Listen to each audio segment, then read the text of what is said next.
አቦ መንበር ሕወሓት ዶክተር ደብረጽዮን ገብረ ሚካኤል ኣብ በረኻ እናሃለዉ ክቕንጸሉ ተሓሲቡ ነይሩ ክብሉ ሓደ ላዕለዋይ ኣመራርሓ ሕወሓት ቃሊዖም ትካል ምግቢ ዓለም ሰብኣዊ ረድኤት ጠጠው ዘበላ ትካላት ሓገዘን ንኽቕጽላ ጸዊዑ አልሸባብ ኣብ ልዕሊ መንግስቲ ሶማልያ ሓድሽ ስትራቴጂካዊ መጥቃዕቲ ንምፍጻም ምድላዋት ከም ዝገበረ ኣፍሊጡ ሰላም ጥዕና ሃበልና ተኸታተልቲ ሎሚ ቴሌቪዥን ቀንዲ ዜናታት ክትከታተሉ ጸኒሕኩም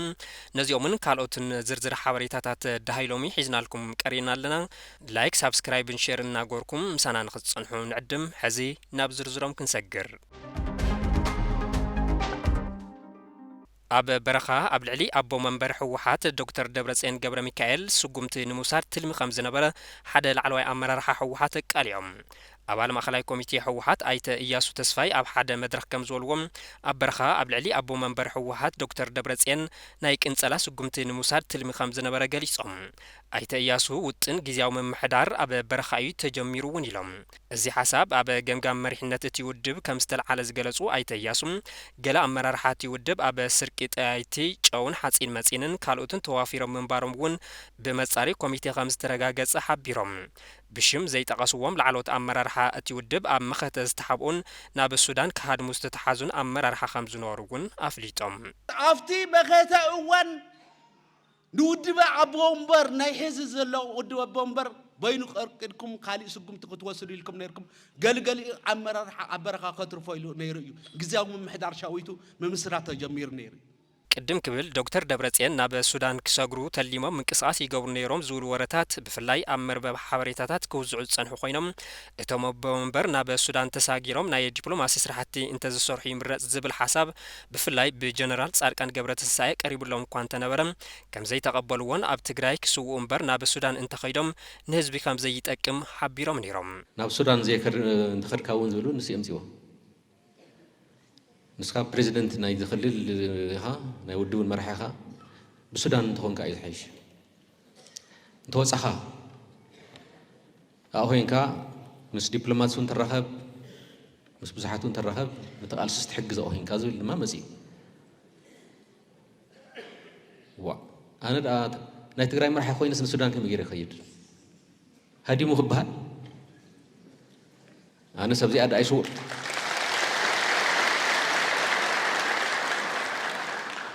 أوزي السوا نزل تجري طعمه تزسواي بر أرجوت سيكوني أبال كابينة جزاو من محدار زخونو جنرال ጻድቃን ገብረትንሳኤ ንውድብ ሕወሓት ንምፍራስ ይሰርሐሉ ዝብል ክሲ ብኣመራርሓ ሕወሓት እናተለዓለ ይርከብ ብፍላይ ጀነራል ጻድቃን ቂም ሒዙ እዩ ዝሰርሕ ዘሎ ዝብል ክሲ በተደጋጋሚ ዝተለዓለ ሓሳብ እዩ ይኹን በር ጀነራል ጻድቃን ገብረትንሳኤ ዝቀርብሎም ዘለው ክስታት ቅቡልነት ከም ዘይብሎም እዮም ዝገልጹ زقيم النسب انتليو اقيم نايك ولي خليو انا زحاسكو قيم يبلين تقيمو ايو جلاز بحال نجر له تزقيم انتي قبرنا نابزو هز حلف يفلطو كون يريتو مدلاو يفلطو نيره يري نيره تاقبرنا بزو خينات زاتوني مالت بيرسونال ديفنس مقراب بيصلو ايه مالت كابت زغور كون لعل خاي نجر قبر سلا زيكل نسو بعلو يجلص يقول نجر الى سلا زامن انا خمزي مبال ايفوتون جن تلعيلو سلازلو العلكاية سلازلو هزبوني العلو سلازلو كيميا باللي وهي باللي تحلفت حقواسي زلني مستين أب جوعي زي أتوا حيلي أب جداي مملاس تمازابلتي أفلا كم زول زجلسو أيت إياسم تمازابلتي ناوتهم زمازابلوهم حيلتات بزينة تاو حسنا خملسون تي كباب دما بناي فيدرال حيلي ناتم حدرا أمرار حخمرتسن زبل تلمي أداليوم كم زنوري جلسون እቲ ትልሚ ኣብቲ እዋን ጥልመት ተዋሂሉ በቲ ጉባኤ ዘካየደ ሓይሊ ከም ዝተነጸገውን እዮም ሓቢሮም ኣብ ኣመራርሓ ትግራይ ኣፈላላያት እናሰፍሐ ምኻዱ ስዒቡ ሓደ ኣብ ልዕሊ ካሊእ ንምጥቃዕ ዘኽእልዎም ምስጢራት ዝበልዎም ሓሳባት ብስፍሓት ይገልጸለዉ ሰራዊት ትግራይ ኣብ ትሕቲ ጊዜያዊ መምሕዳር ክውደብ ምግባር ንትግራይ ናብ ሓደጋ ዘእትዩ ክብል ሕወሓት ገሊጹ بصحفات ودب حوحات بكابينة جزاو من محدار تجري نزوات مجلسي ملاش هيبوم أبزي سوون كابينة جزاو من محدار تجري أكلات ستة تجري كم أكل جزاو من محدار ببركون بسيكتورون أقباب نت بزلوات صناعات الناتجبرلهم بكابينين بريزيدنتن جزاو من محدار تجري الناتمرحم بحجن سرعات الزوهاو تلوخو أب مفتسام أمونغو بوليتيكا ودواز في الترزخون يكون أجندام زي شراو متكلن قوامن تختيلهم صرحو خمس خانو كمز جلس أمس بسامنا ذكريهم نزي سعيبو تمالي 14 መስከረም 2017 ዓመተ ምህረት መግለጽ ዘውጽእ ቤት ጽሕፈት ህወሓት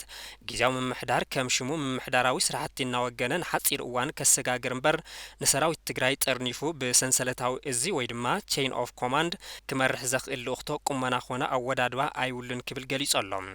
ህወሓት ኣብ መግለጺኡ ሕዚ ብዘሎ ኣወዳድባ ጊዜያዊ ምምሕዳር ተጸዋዕነቱ ንመንግስቲ ፌደራል ኢሉ ሰራዊትና ኣብ ትሕቲ ጊዜያዊ ምምሕዳር ከኣቱ ምግባር ማለት ብሰንሰለታዊ ርክብ ኣብ ትሕቲ መንግስቲ ፌደራል ብምእታው ዝኾነ ትእዛዝ ክቕበል ዘኽእሉ ሓደገኛ ኣወዳድባ ዘትሕዞ እውን ኢሉ ኣሎ። ፖለቲካ ትግራይ ከመሸቐጥ ናብ ዕዳጋ ኣብ ዝወረደሉን መጻወቲ ደጋዊ ሓይልታት ኣብ ዝኾነሉን ኩነታት እናሃለና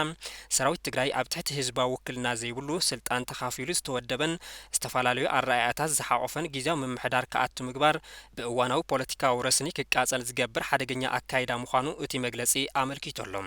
ኣብ መንጎ ኣመራርሓ ህወሓት ኣጋጢሙ ዘሎ ኣፈላላይ ናብ ሰራዊት ከይልሕኹን ትግራይ ናብ ከቢድ ጸጥታዊ ጸገም ከይተኣቱን ብዙሓት ርእይቶኦም ኣብ ምሃብ ይርከቡ። ጉዳይ ፖለቲካ ብሰላማዊ ቃልሲ ክፍታሕ ሓይሊ ጸጥታ ግና ዘይሻራው ክኸውን ከም ዘለዎ ርእይቶ ይወሃብ ኣብ ዘለለዉ ኣብዚ ሕዚ እዋን ክልቲኦም ሓይልታት ህወሓት እቲ ሰራዊት ንምውናን የካይድዎም ዘለዉ ጻዕርታት ንብዙሓት ስጋኣታት ፈጢሩ ከም ዘሎ ዝፍለጥ እዩ። ትካል ምግቢ ዓለም ሰብኣዊ ረድኤት ጠጠው ዘበላ ትካላት ሓገዘን ንኽቕጽል ኣጸዊዑ። ትካል ምግቢ ዓለም ኣብ ኢትዮጵያ ረድኤት ተጓሒሉ ብምባል ነቲ ትካል ዝገብርዎ ደገፍ ጠጠው ዘበላ ኣካላት ሓገዞም ንኽቕጽሉ ይላዘበለኹ ኢሉ ኣሎ። ኣብዚ ቀረባ እዋን ሓዱሽ ዳይሬክተር ትካል ምግቢ ዓለም ኣብ ኢትዮጵያ ኮይኖም ዝተመደቡ ዝላታን ሚሊሲክ ኣብ ዝሃብዎ መግለጺ ኣብ ሰብኣዊ ረድኤት ዘጋጠመ ጉሕለት ዝምልከት ምርመራ ይቕጽል ምህላው ኣውሪሆም። ኮይኑ ግና እቲ ከይዲ ምርመራ ኣብ ምንታይ ኩነታት ከም ዝበጽሐ ዝርዝር መብርሂ ኣይሃቡን። ዋንነቱ ናይ ትካል ምግቢ ዓለምን ትካል ተራድኦ ኣሜሪካን ዝኾነ ረድኤት ብምጉሓል ምኽንያት ገለ ሓገዝቲ ትካላት ዝገብርዎ ደገፍ ብምቁራጾም እቲ ትካል ኣብ ከቢድ ሕጽረት በጀት ከም ዝርከብ እውን ገሊጾም። ቅድም ክብል ኣብ ኢትዮጵያ ዝነበረ ጠለብ ረድኤት ውሕጅን ድርቅን ስዒቦም ንዝመጹ ሓደጋታት ቀረብ ከም ዝነበረ ዝገለጹ እቶም ዳይሬክተር ካብ ዝሓለፈ 3 ዓመታት ግና ብሰንኪ ኩናት ካብ መረበቶም ዝተመዛበሉ 4 ሚልዮን ዜጋታትን 1 ሚልዮን ስደተኛታትን ተጸበይቲ ቀረብ ረድኤት ከም ዝኾኑ እውን እዮም ዝገልጹ። እቶም ዳይሬክተር ኣብ ኢትዮጵያ ንዓበየ ይመጽእ ብዘሎ ጠለብ ህጹጽ ረድኤት ትካሎም ክሳብ 2025 ዓመት ፈረንጂ 342 ሚልዮን ዶላር እንተደኣ ዘይረኸቡ ንስደተኛታት ሓዊሱ ብዙሓት ተጸበይቲ ረድኤት ኣብ ሓደጋ ጥሜት ክወድቁ ከም ዝኽእሉ እዮም ዝገልጹ። ኣብ ክልል ኣምሓራን ካልኦት ከባቢታትን ንደለይቲ ረድኤት ዘድሊ በጀት ምውሓድን ህጹጽ ረድኤት ንምብጻሕ ጸገም ጸጥታን ዓብዪ ፈተና ኮይኑዎ ከም ዘሎ ዘገንዘበ እቲ ትካል ኣብዚ ሒዝናዮ ዘለና ናይ ቀውዒ እዋን ጽቡቕ ምህርቲ ክሕፈስ እኳ ዝግመት እንተኾነ ክሳብ ዝቕጽል ወርሒ ታሕሳስ 6 ሚልዮን ሰባት ሓገዝ ረድኤት ከም ዘድልዮም ገሊጹ እዩ። እቶም ዳይሬክተር ኣብ ኢትዮጵያ ይጋድል ብዘሎ ኩነታት ጸጥታ ሰራሕተኛታት እቲ ትካል ኣብ ሓደጋ ከም ዘለዉ እዮም ዝገልጹ። ኣብ 2024 ዓመት ፈረንጂ ጥራሕ ኣብ ክልል ኣምሓራ 8 ሰራሕተኛታት ከም ዝተቐተሉን ካልኦት 20 ድማ ከም ዝተዓገቱን ሓቢሮም።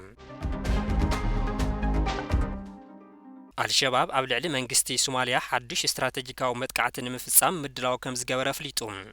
አልሸባብ ሓድሽ መጥቃዕቲ ንምፍጻም ዘኽእሎ ምድላው እንትገብር ዘርኢ ምስሊ ብማሕበራዊ ሚድያ ዕላው ገይሮሎም። ኢንሳይድ አፍሪካ ከም ዝጸብጸቦ ኣብቲ አልሸባብ ዝለቀቆ ምስሊ ዝረአዩ ዘለዎ ኣጽዋር ካብ ሓይልታት መንግስቲ ሶማሊያ ዝተረኸቡ ክኾኑ ከም ዝኽእሉ እዩ። ብፍላይ ኣብዚ ሰሙን ብመንግስቲ ግብጺ ናብ ሶማሊያ ካብ ዝኣተወ ኣጽዋር ክኸውን ከም ዝኽእል እውን ግምታት ይወጹ ኣለዉ። ግብጺ ብክልተ ዙር ብመርከብ ከበድቲ ኣጽዋራት ዘእተወት ኮይና ኢትዮጵያ እቲ ኣጽዋር ኣብ ኢድ ጉጅለ ራዕዲ አልሸባብ ከኣቱ ከም ዝኽእል ስጋኣታ ምግላጻ ዝዝከር እዩ። እቲ ሕቶ እቲ ኣጽዋር ከመይሉ ኣብ ኢድ አልሸባብ ኣትዩ ዝብል እዩ። ፍልፍላት ከም ዘመልክትዎ ኣጽዋር ናብ አልሸባብ ዝወጽሐሉ ምክንያታት ብክልተ መንገዲ እዩ። እቲ ሓደ ሰበስልጣንን ኣባላት ሰራዊትን ሶማሊያ ነቲ ጉጅለ መሳርሒ ስለ ዝሸጡሉ እዩ። መብዛሕትኡ ሰራዊት ሶማሊያ ጫት ተጠቃሚ ብምዃኑ ነዚ ንምዕዳግ ድማ ዘለዎ ማህያ ስለ ዘየኣኽሎ ዝመጸው ኣጽዋር ንአልሸባብ ከም ዝሸጦ ሓበሬታታት ዘመልክቱ። እቲ ካልኣይ ምክንያት ድማ ጫት ምስ ተጠቐሙ ስለ ዝድቅሱ ጉጅለ አልሸባብ ድማ መጥቃዕቲ ብምኽፋት ኣጽዋር ስለ ዝምንዝዑ ተባሂሉ ኣሎ። ጫት ካብ ኢትዮጵያን ኬንያን ናብ ሶማሊያ ዘእቱ ድማ ብፕረዚደንት ሓሰን ሼክ መሐመድን ስድሮኦም ነቢሉ ምዃኑ እቲ መረዳእታ ወሲኹ ቃሊዑ ኣሎ።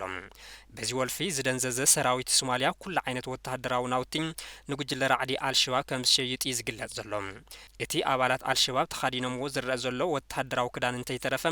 ብግዕዚና ካብ ሰበስልጣን ስርዓት ሶማሊያ ዝተረኸበ ከም ዝኾነ እዩ እቲ ሓበሬታ ዘመልክት። ኣብ ምብራቅ ኣፍሪካ ብተግባር ራዕዳውነት ጎብለል እናኾነ ዝመጽእ ዘሎ ጉጅለ አልሸባብ ሕዚ ዘረኸቦ ዘመናዊ ኣጽዋር ተጠቒሙ ኣብ ልዕሊ ቤት ጽሕፈት ፕረዚደንትን ካልኦት ወሰንቲ ከባቢታትን ሶማሊያ መጥቃዕቲ ክፍጽም ከም ዝኽእል ተሰጊኡ ኣሎ። كبراتن كورانن كتكتاتلو تصنحكم لومي تلفزيونيو نزي على الزسنادانايو دهايلومي نزي يمثل نيرو سلازتخاتاتلكمنا ازينا نمسجن سلام دحنكم